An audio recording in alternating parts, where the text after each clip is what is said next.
अरमानम, आग में पग पग चला है जो वही टक्कर है उसका Prasthanam.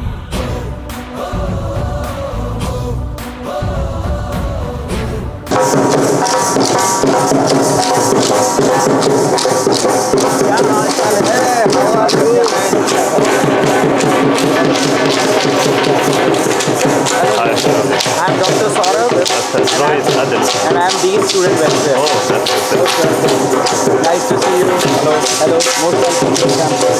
Hi, Anand. Welcome, Anik. Second, how are you? Hello. Welcome to campus.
Doctor Saurabh Lakhanpal sir से कि वो हमारे आज के मेहमान अध्ययन मंत्र यूट्यूब चैनल के मालिक रोहित वाधवान जी का बुके देकर स्वागत करें।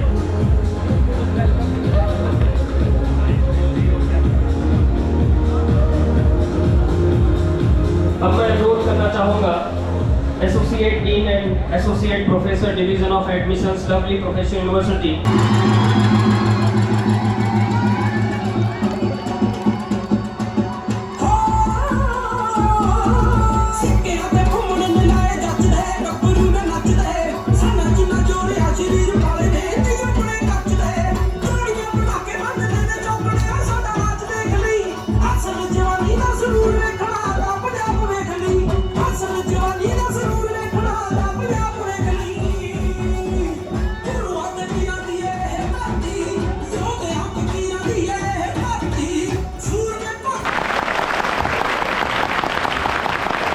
रुपेश केसरी जी, कंचन केसरी जी, रोहित वाधवान जी, संजीव पांडे जी, उज्जवल जी, साथ में मैं अनुरोध करना चाहूंगा professor and senior dean head student welfare wing Lovely Professional University doctor Saurabh Lakhanpal sir, head division of admissions Lovely Professional University doctor Rajeev Sopti sir, और मैं अनुरोध करना चाहूंगा associate dean and associate professor division of admissions Lovely Professional University doctor Lalit Bhalla sir, और मैं अनुरोध करना चाहूंगा associate professor and assistant dean division of admissions doctor Megha Mehta ma'am से कि वो दीप प्रज्वलन के लिए आए।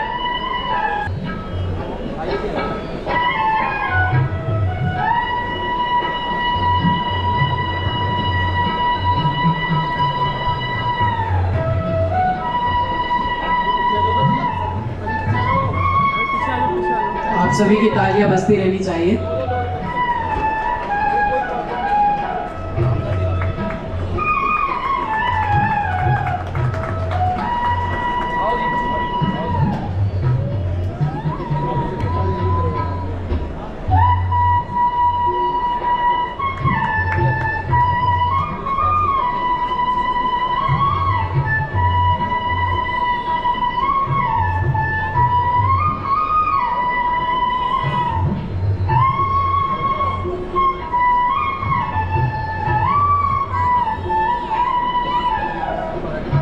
आवश्यकता पड़ती है, वो खासकर ग्रेजुएशन के दौर में या ग्रेजुएशन के बाद जब हम सरकारी नौकरी की तलाश करते हैं, और सरकारी नौकरी में भी खासकर टीचिंग लाइन में, चाहे वो केवीएस की बात हो, चाहे वो टेट सुपर टेट की बात हो, ये भी मैं तो उत्तर प्रदेश से उसको और ज़्यादा अच्छे से रिलेट कर सकता हूँ। सरकारी नौकरी की जहाँ बात आती है, जिनके अगर मैं बात करूँ तो 5, मैं सर की बात करूं, सर के चैनल पर 1.18 मिलियन सब्सक्राइबर है, यानी कि 10 लाख से ज्यादा की जनता सर के चैनल पर जुड़ी हुई है। सर टेट जैसे एग्जाम्स की तैयारी कराते हैं, KVS exam, super TET exam, REET exam, C TET, UP TET, MP TET, मुझे लगता है कोई सा टेट छोड़ा ही नहीं है जिसकी तैयारी नहीं कराते। मैं बात कर रहा हूं अध्ययन मंत्रा चैनल से रोहित वाधवान जी की। मैं चाहूंगा एक बार पूरा सदन जोरदार तालियों के बीच आवाज दे रोहित वाधवान जी को। अगर हम इंटरव्यू में जाते हैं तो बहुत ज़्यादा महत्वपूर्ण हो जाती है, तो उसके हवाले से पूरे हिंदुस्तान में युवाओं के अंदर ही नहीं बल्कि और भी बड़े उम्र के लोगों के अंदर एक तब्दीली लाने का काम कर रहे हैं, एक शिक्षा देने का काम कर रहे हैं, जिनको गूगल इंडिया हेडक्वार्टर में भी बुलाया गया था और लोकसभा स्पीकर ओम बिरला जी के यहाँ भी। सवाल मेरा रोहित जी से है। बहुत सारे लोग सेशन से पहले मेरे को बोल रहे थे कि इस तरह का सवाल जरूर करना है गवर्नमेंट जॉब से रिलेटेड, तो मेरा आपसे सवाल ये है कि एक सरकारी नौकरी को पाने के लिए, और मैं खासकर बात करूं टीचिंग क्षेत्र में जाने के लिए, किसी एक व्यक्ति को कितना समय लग सकता है, मतलब वो कितनी मेहनत करे किस लेवल की कि वो एक इस पर्टिकुलर समय में उस चीज को क्रैक कर सकता है। चलिए पहले तो जय हिंद, जय भारत, नमस्कार। कैसे हैं आप सब लोग? मतलब ऐसा तो नहीं लगा आप एलपीयू का क्राउड है। जब हम आए थे तब कुछ और था, अब हम आए कुछ और है। तो एक बार हो जाए एलपीयू के लिए, अपने लिए एलपीयू के लिए। इतनी एनर्जी नहीं, मतलब जब हम आए थे ना तो हमने एनर्जी का एक नेक्स्ट लेवल देखा था, ये एनर्जी का बिल्कुल एक अलग लेवल। तो एक बार 3 गिनने बाद, मतलब मैं पहली ऐसे, दूसरा ऐसे, जब तीसरी आए ना तो सबकी आवाज के साथ एक बार एलपीयू के साथ जय हिंद की आवाज आई, या नॉर्मल एक बार जोश जरूर आए। 1 2 3। चलिए आप में से कितने लोग हैं जो एलपीयू की फुल फॉर्म जानते हैं? अरे सवाल ऐसा आवाज रहे हैं, वो कितने लोग जानते हैं? 1 2 3 4 5 6। धीरे धीरे कुछ लोग ऋतिक रोशन स्टाइल वैसे हाथ चला रहे हैं, क्या आएंगे अभी। देखिए अगर इसे ध्यान से देखें ना तो लगा पंख उड़ान के। एक बार सोचेगा, एल से क्या है लगा, पी से क्या है पंख, और यू से क्या है उड़ान।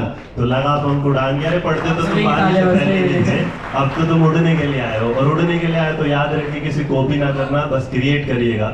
आप कॉपी करते तब, जैसे मुझसे सवाल पूछा सर ने कि कितना समय लगता है। देखिए समय उस टाइम को लगता है जब आपका समय ना बिखरा होता है। अगर आपको पता है कि आपको ये चीज पानी है तो जितना आप टारगेट रखेंगे उसी टाइम उसको आप पा लेंगे। तो मेरे लिए समय की परिभाषा ये है कि जितना आप समय देंगे आप उसे खराब करने में देंगे तो ज्यादा लगेगा और टू द पॉइंट जाएंगे। अच्छा एक बात बताइएगा, जब ग्रेजुएशन 3 साल में ही हो सकती है तो नौकरी का भी तो पर्टिकुलर टाइम, जितना फॉर्म आया होगा जिसका सिलेक्शन होगा उतने टाइम हो सकती है।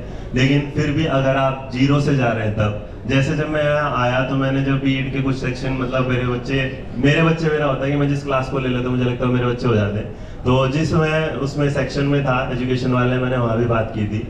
तो मुझे लगता है आप लोग बस यहाँ जब पढ़ रहे हैं ना तो आपके पढ़ने के दौरान जो 2 साल है उसी में आप टेट पास कर लेंगे तो इसका मतलब आपने वो टाइम बचा लिया। और बाकी जिस दिन आप यहाँ से निकलेंगे उससे जाने से पहले आपको एक प्लेसमेंट दे दी गई, उसने आपका टाइम बचा लिया कि आप जॉब के सर जिस दिन गवर्नमेंट जॉब आए उसके लिए अगर मिनिमम 6 मंथ आते हैं तो मुझे लगता है आप लोगों के पास काबिलियत है, क्योंकि आपके पास पंख है उड़ने के, तो आप उतने 6 महीने में कर लेंगे, उसके लिए ज्यादा वक्त की जरूरत नहीं पड़ती।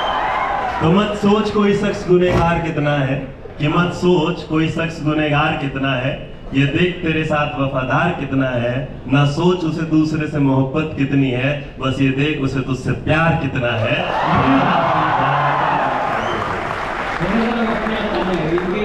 मैंने आपको प्यार वाला कॉन्सेप्ट दिमाग में आया, क्रिएट करके भेजा, बस लगा वैसे आ जाएगा।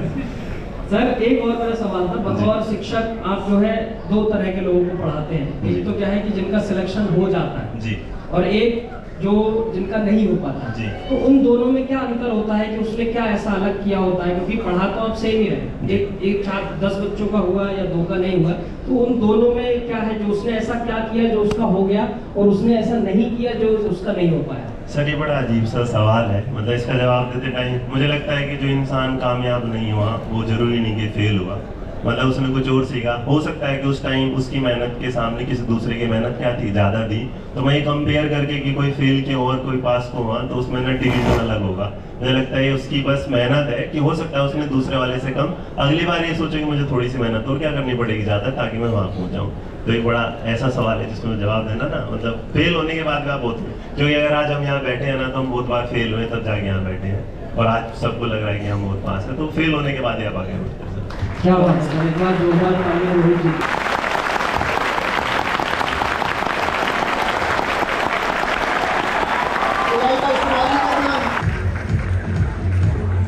अब मैं अनुरोध करना चाहूंगा अध्ययन मंत्रा चैनल के फाउंडर रोहित वाधवान जी से कि वो मंच पर जाएं और हमारे सर से मोमेंटो लें।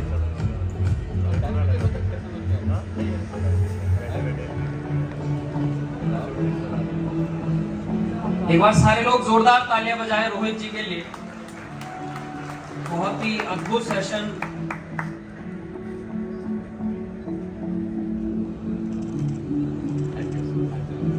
Thank you sir, thank you. अब मैं अनुरोध करना चाहूंगा एडू मंत्रा चैनल के फाउंडर संजीव पांडे जी से।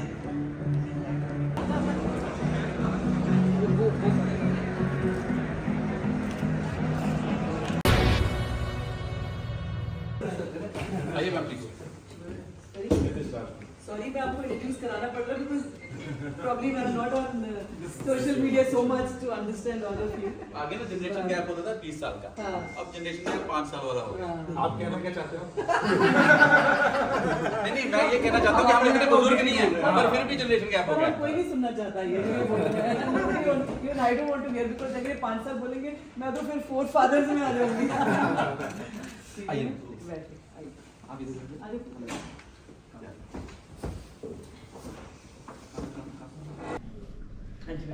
मेरा हाँ मतलब मेरे सब्सक्राइबर सबसे कम है।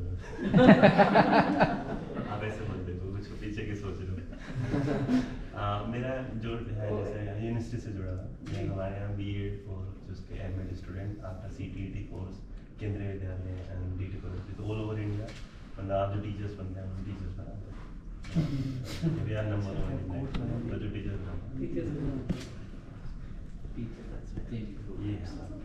वेरी गुड, बहुत अच्छा। सब हमने और सब यंग हैं। और कितना करियर सबका होगा पिछले कितने साल से पहले शुरू किया? 10 साल? 15 साल से कम? नहीं 10 साल भी नहीं होंगे। 5 साल के आसपास एवरेज है।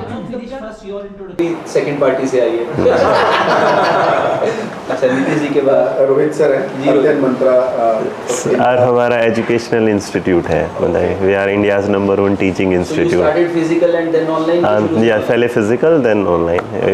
इनका बहुत होल्ड है और ऑनलाइन में भी बच्चे जबरदस्त है, मतलब और वो भी एक निश सेगमेंट में KVS में टीचर ट्रेनिंग में सर वीडियो डाले और 15,000 स्टूडेंट 1 घंटे में, वो भी वो स्टूडेंट जो टीचर ट्रेनिंग में।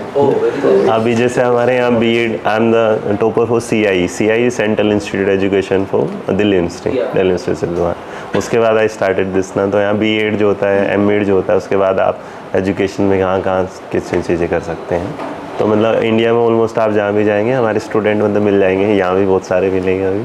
आपकी वॉइस क्वालिटी भी बड़ी कैची सी है, बड़ी दिल को मधुर सी वाणी है। Thank you so much. मतलब मैं अपनी आवाज़ कभी खुद से नहीं सुनता, लेकिन मेरे को अजीब सी लगती है, मैंने बंद कर देता हूँ, मैं कभी वीडियो नहीं सुनता। हमें तो यहाँ से हाँ जी, किसने चढ़ना नहीं चढ़ना, अच्छा। वॉइस की जो टेक्सचर क्वालिटी एक दिल को छूने वाली है, वैसी वॉइस लगी। Thank you so much. अनुभव करके बेटे ने एक बार उस पे तो पता नहीं एक अंदर से आ गई वो जीन्स में, मतलब नहीं सर, सब पहुँचने वाले पहुँचेगा एकदम। पहाड़ नदी सब आ जाती है ऐसे, इतना बड़ा इतना मुड़ने के लिए सके वैसे वैसे आ जाते वैसे। Thank you. हाय रोहित। हाय।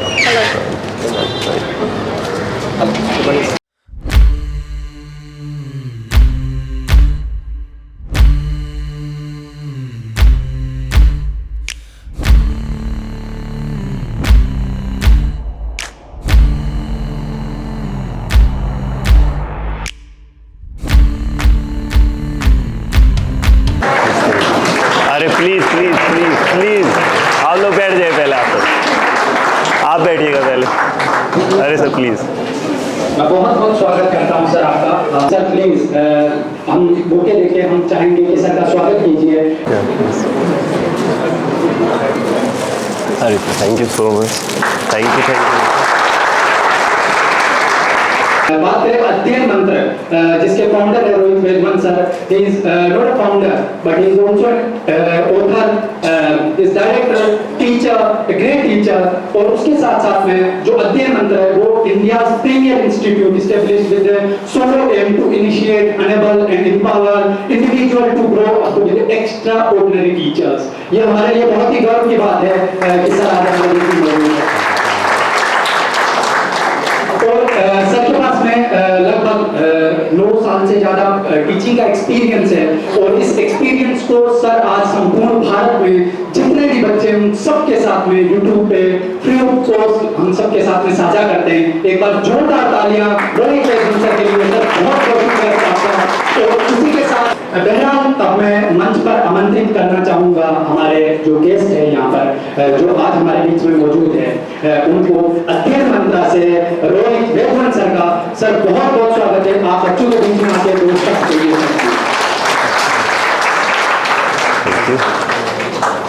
कैसे हैं आप सब लोग? तो आपकी हंसी वसी गायब है क्या? मुझे तो थोड़ा थोड़ा डर सा लग रहा है। मतलब मैंने आज तक अपने बारे में ऐसा कभी नहीं सुना था। पता है इतना तेजस्वी, इतना ये शब्द सुनने के बाद में मेरे को फील आ रहा है अंदर से, पता नहीं जैसे अब एक सूरज निकल रहा हो उसे चकाचौंध तुम्हारी तरफ रोशनी देगा। खैर पहले तो सब लोगों को जय हिंद, जय भारत, नमस्कार। मेरा नाम रोहित वेदवान। आवाज़ अगर थोड़ी सी ख़राब लगे तो वो मौसम का प्रभाव है। यहाँ LPO आ रहे थे दूसरे में तो उसमें थोड़ा हल्का सा कोल्ड हो गया इस तरीके से। यार तुम्हें लोग ऐसे फ़ोटो मत ले यार, है ना अंदर से कुछ हो रहा है ना, समझो आपको। ठीक है, तो आप लोग मतलब यहाँ पे आप BEd स्टूडेंट, MAd स्टूडेंट, कैसे क्या है ना, BEd डाला है। हाँ तो अच्छा, एजुकेशन बोलना अच्छा लगता है कि एजुकेशन बोलना अच्छा लगता है ना? फील आपको वही आती है जो बात आप हमेशा उसी में कर सकते हैं जो आपके अंदर से आती है। आप किसी से सीख के ना, जैसे पोएम कहना कितना बढ़िया, और कोई कहता पोम तो है तो नया प्रोनंसिएशन इज पोम, बट वो जो है ना पोएम कहने में जो मज़ा है ना वो शायद किसी चीज़ में मज़ा नहीं है। मतलब मेरी लाइफ का मतलब मुझे आप क्या सुनना चाहेंगे? अगर मैं कहूँ तो गाना तो मैं सुना नहीं सकता, लेकिन मैं सिर्फ ये बता सकता हूँ कि मैं एक एक्सीडेंटल टीचर हूँ। आप समझेंगे एक्सीडेंटल टीचर क्या होता है? कि आप लाइफ में पता नहीं होता क्या होता है और अचानक से आप उस काम पे चले जाते हैं जिसमें I done my BEd from Delhi university. I am the topper of CIE। CIE is the central institute of education, Asia's number 1 BEd college. तो हमारे पास सिर्फ 2 पोस्ट वगैरह थे। अच्छा तालियां बजानी होती बीच में, मैं पोज लूँ अपनी लाइनों के बाद कोई नहीं। तो वहाँ से जो मैंने BEd किया तो एक एक्सीडेंटल BEd था। मतलब घरों में होता है ना कि आपके माँ बाप, आपके जो बहन है ना, तो उनको कराना था BEd। उन्हें लगा कि बहन कर रही है तो भाई का फॉर्म भरवा देते साथ साथ में। बहन थोड़ी कम पढ़ती थी। मतलब ऐसा होता है कई बार वीडियो रिलीज हो जाते ना तो मेरे को बोलती है कब तक बेइज्जती करेगा मेरी कि मैं बेकार थी। तो वो फॉर्म आया और जो उसका फॉर्म आया तो मैंने ऐसे ही भर दिया। मैं तैयारी करता था तो अचानक से मेरे को पता चला कि मैं उस एंट्रेंस टेस्ट का टॉपर निकल गया। और टॉपर निकलने के बाद वहाँ से मेरी बहन फेल होगी। तो जब फेल होगी तब उसके बाद किसी को था सब, मैंने कहा मैं नहीं BEd करने वाला है, मैंने लाइफ में कुछ नहीं, क्योंकि हम UPSC की तरफ तैयारी कर रहे थे। हाय सर, अनुराग नाम है मेरा। जी अनुराग सर, यूट्यूबर्स मीट है तो मैं पूछना चाहता हूँ कि मतलब डिफरेंसेस क्या है before YouTube and after YouTube मेरी लाइफ में? हाँ, आफ्टर यूट्यूब मुझे लोग जानने लगे, बिफोर यूट्यूब मेरे को लोग बस वो जानते जो मुझसे फिजिकली मिलते थे। अब यहाँ से क्या होने लगा कि जो मैं हमारे यहाँ क्या है 90, आप जैसे देख रहे होंगे इस क्लास में ना एक प्रजाति विलुप्त है बॉयज़ वाली। नंबर ऑफ गर्ल्स क्या है ज़्यादा है, नंबर ऑफ बॉयज़ क्या होते हैं कम। तो ये मुझे पता चला बाद में कि जो यूट्यूब से हमने ऑनलाइन लिया तो जो गर्ल्स हैं वो अपने घर से निकल नहीं पाते। वो मतलब आप सोचिएगा जैसे यहाँ जलंधर का कोई बच्चा होगा तो मेरे पास दिल्ली नहीं आ सकता, बट जब हम यूट्यूब पे आए तो हमने जलंधर को दिल्ली बुला लिया, दिल्ली वालों ने जलंधर वालों ने हमें कहाँ मिला लिया दिल्ली। तो ये फ़र्क आ गया कि जो आप पहुँचे, जो रीच थी ना वो बढ़ गई। मतलब आप अपने जो इन्फॉर्मेशन है, चीज़ों का नॉलेज है वो आपने धीरे धीरे क्या बढ़ाना शुरू कर दिया। ऑफलाइन में सिर्फ ये होता था कि आप वहीं तक रहते थे। यूट्यूब ने मेरे को बस वो दिया कि रीच बढ़ा दी है कि मेरा कंटेंट वहाँ तक पहुँच जाता है जहाँ तक मैंने कभी सोचा भी नहीं था। एकदम से हमारे पोर्टल में एक बताया आज हम तेलंगाना, तो मैं कभी तेलंगाना जा ही नहीं सकता था। मेरे यूट्यूब ने मेरे को कहाँ पहुँचा दिया आसानी से, क्या है तेलंगाना। तो वो एक चीज़ हमारे साथ हुई है। आप पढ़ेंगे। यहाँ ना मतलब मैं आपको कुछ बोलूँ कि आपको ये करना है वो करना, आप में से जो दिल से टीचर बनना चाहता है ना वही टीचिंग के काम में जाइएगा, क्योंकि इसमें ना बात को बड़ी परेशानी होगी। परेशानी होती है कि आपसे ना कुछ ऐसे सवाल पूछे जाएंगे जिसके बाद ना आपके अंदर ये फील आना शुरू हो जाएगा कि यार क्यों मैं बन रहा हूँ टीचर। जैसे आप लोग यहाँ अगर जो बुक्स चल रही होंगी ना, आप जब प्रैक्टिकली उसे फॉलो करेंगे तो उसे प्रैक्टिकली फॉलो करना थोड़ा सा मुश्किल हो जाएगा, क्योंकि एक फिलोसफी कुछ कहती है, दूसरी फिलोसफी क्या कहती है कुछ। तो पहले तो मैं आप लोगों से बोलूँगा कि भाई देखिए, टीचर ना दिल से बनता है, दिमाग से नहीं बनता। जो दिमाग से टीचर बनता है सिर्फ वो सैलरी के लिए बनता है। दिल से टीचर वो बनता है जो बच्चे के साथ रहता है, उसके दुख के साथ, खुशी के साथ, उसके साथ वो करता है। ठीक है, तो मैं मतलब इस मामले में इस तरह से हूँ कि मेरे को ना जो बच्चे मिले हैं बहुत बेहतरीन मिले हैं। मतलब टीचिंग में जो बच्चे आते हैं वो सीरियसली बच्चे मैच्योर हो जाते हैं, उस टाइम आते हैं, उन्हें पता होता है उन्हें क्या करना है, उन्हें क्या नहीं करना है। तो मैं आपको ज़्यादा टाइम में लेना नहीं चाहता। अगर किसी को मुझसे कुछ सवाल पूछना है तो पूछ सकता है, मतलब ये मुझसे कुछ सुनना चाहता है तो सुन सकता है, जो भी उनकी मर्जी है। मतलब आपको हमारे लिए अगर आप पूछेंगे तो अभी मेरी ना लास्ट में आप केंद्रीय विद्यालय की तैयारी करेंगे जब आप जाएंगे, क्योंकि ऑब्वियस सी बात है बीएड कर रहे हैं तो उसके बाद आप सीटेट, ठीक है, सीटेट प्रैक्टिकल सब्जेक्ट है, उसे आप अपना जैसे पढ़ रहे हैं। अगर कोई मुझसे पूछे कि मैं बच्चों को बोलूँ सीटेट की कोचिंग करें, तो मुझे लगता है कि जो बच्चा जैसे यहाँ पढ़ रहा है या दिल्ली यूनिवर्सिटी में पढ़ा है, यहाँ जिसने इस कोर्स को पढ़ा है उसे कभी कोचिंग की नीड नहीं होगी। जिसने इस कोर्स को नहीं पढ़ा उसे इस कोचिंग की क्या होगी नीड। तो मुझे नहीं लगता आपको कभी नीड होगी। आगे जाके प्रोफेशन में बहुत सारी चीज़ें क्या हैं बदल जाएंगी उसके बारे में। तो हमने केंद्रीय विद्यालय, हमारे लिए एक लाइफ का एक टास्क आया था कि इस बार सेंटर्स की जो केंद्रीय विद्यालय की वैकेंसी आई वो आफ्टर 4 ईयर्स आई थी, और 4 ईयर के आने के बाद रैंडम आपके सामने एक चैलेंज आता है कि उसका पूरा का पूरा जो सिलेबस है वो क्या हो जाता है, चेंज हो जाता है। अब अगर आप पुराना पैटर्न फॉलो कर रहे हैं तो आसान है पढ़ाना, लेकिन एकदम से पैटर्न चेंज हो जाता है तो इसका मतलब उसके बट हमने, मेरी टीम ने, हमने करीबन 14 या 15 डेज लिए थे, क्योंकि हम दिल्ली यूनिवर्सिटी से पढ़े हुए थे या बुक्स थे, पढ़ते थे। हमने उस कंटेंट को बनाया, उस कंटेंट को बनाया। मैं प्राउडली अपनी लाइफ में एक अचीवमेंट ऐसा पाया है जो मेरे को आज तक सबसे बेस्ट, मुझे बहुत कुछ मिला, पैसा मिला, गाड़ी मिली, सब कुछ मिला, लेकिन मेरा जो सबसे बड़ा अचीवमेंट मुझे लगता है मेरा नेशनल सेलर बनना था। टीचिंग के इतिहास में पहली बार कोई इंसान नेशनल सेलर बना था। नेशनल सेलर मतलब ऑल ओवर इंडिया हम नंबर 1 थे, और हमसे नीचे जैसे अश्नीत ग्रोवर जी थे, उनकी बुक, मतलब वो एक मेरे लिए अपने आप के लिए प्राउड मोमेंट था कि किताबों को जो पढ़ते नहीं है, डिजिटली आप आगे जाएंगे बहुत सारी। आप यूट्यूब वीडियो देखेंगे, ट्रेंडिंग में वो चलेंगे जो मस्ती मजाक वाले, लेकिन एजुकेशन की नहीं जाते, एजुकेशन की। तो मैंने कभी सोचा नहीं था कि मेरी किताब बुक फेयर में जाएगी। जिस बुक फेयर में हम जाते थे किताब खरीदने, और आप जब जाते हैं तो आपको वहाँ पर अपना फोटो लगे किताब के साथ, तो कुछ है लाइफ में कुछ ऐसा करिएगा जिस दिन आपको आप पे प्राउड हो।